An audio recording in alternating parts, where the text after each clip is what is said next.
Жаздың ел жайлауға шыққан күндерінің бірінде арқадағы құдаларына барып қонақшылап келе жатқан Төле би қайтар жолда бұрыс болса да Қазыбек бидің ауылына ат басын бұрады.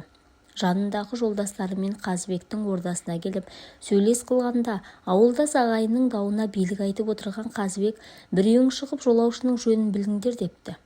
Би өзі еш нәрсе демеген соң күтуші жігіттер де қозғалмайды. Сыныққа сылтау іздеп жүрген қыңыр би көп күтсінбе атының басын бұрып алып жөніне жүре беріпті. Сәлден соң билік сөзін байлап болған Қазыбек қызметшілерінің біріне жаңағы жолаушы кім болды екен, сыртқа шығып білші дейді.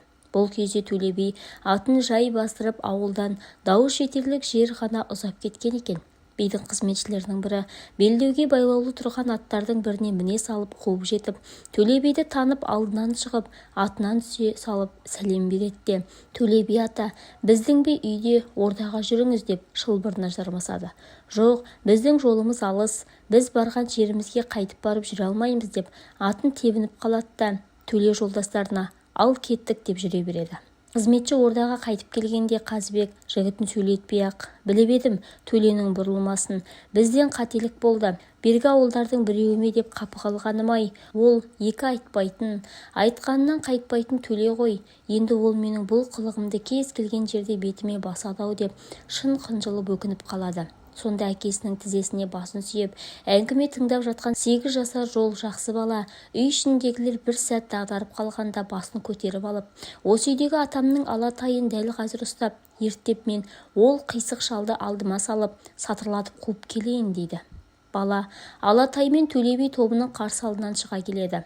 Ұлы бидің алдына тақап келіп, тізгін тартқан бала сәлем берген соң, ата, осы сіз Төле би атам емессіз бе дейді бала, тайын тебіне түсіп жақындап. Болсақ болармыз дейді Төле би.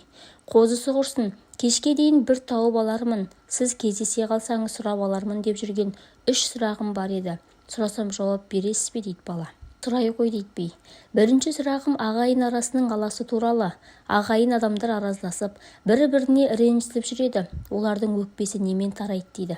Дұрыс айтасың балам, ағайын арасында араздық болып тұрады. Өзің күнде көріп жүрген ауылыңда алайық. Ауылыңда адамдардың пейілі кең, дастарқаны мол, сабасы қымызға иіндеп тұратын бір үй болады. Сол үйге қымыз іше сен де барасың, мен де барам. Сөйтіп жүріп тіл табысып татуласып кеткендердің, адамдардың өздері де білмей қалады дейді Төле. Екінші сұрағым, ерлі байлылардың араздасып барып татуласушы еді дейді балам. Балам, бұл сұрақтың жауабын үйлі баранды болғанда өмірдің өзі береді. Тақа білгін келіп бара жатса айтайын, ерлі зайыптылардың араздығы бір жұмадан аспайды, өкпелері төсекпен тарайды дейді бей. Енді үшінші сұрағым тыңдаңыз ата дейді бала. Ата, аға мен іні біріне бірі өкпелеп араздасып қалады ғой, солардың өкпесі немен тарқайды дейді бала. Астындағы тайын тебініп Төлеге жақындай түсіп. Олар да араздасып тұрады, бірақ аға бордан, іні зордан болады. Бордың атасы тас, анасы құм, тас мүжіледі, құм үгіледі. Іні кесірлі болса да, аға кешірімді болуы керек дейді Төле би. Менің де естейін дегенім осы сөз еді. Жаңа ғана ініңнен бір білместік болып еді, соны кешірмей, жоныңды сыртқа салып кетіп бара жатырсың. Бұр атыңның басын деп бала Төле бидің атының шылбырынан шап беріп ұстай алады. Сен жеңдің, мен жеңілдім, шылбырымды қоя бер, жетексіз жүріп отырайын дейді би атасы.